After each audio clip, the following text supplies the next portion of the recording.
The whole internet is talking about Note 17 Pro, but no one has ever dared to say Note 17 today. I'm going to unbox this beast. Wow, this look reminds me of the feeling of Xiaomi 11 plastic back panel and plastic frame, but after all, it is a 7-in-1 machine. We can't pick out the problem. What do you think this is? IFC also gave it. Is it a dual speaker?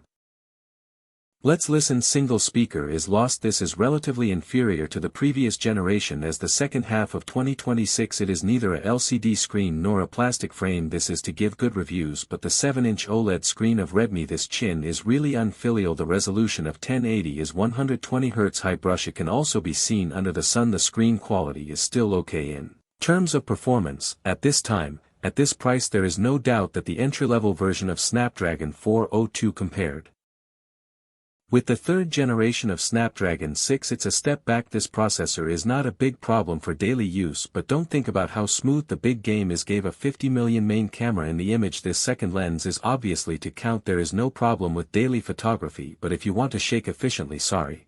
That's for pro. The battery on the battery life of 8000 mAh is bright. Daily use can be used for 2 days. 45W fast charge is similar to the previous generation, also given 22.5W reverse charging. As for the price, since Mr. Liu said it would be full of sincerity, but there should be a small increase. 8GB 128GB DIN 13997. What do you think?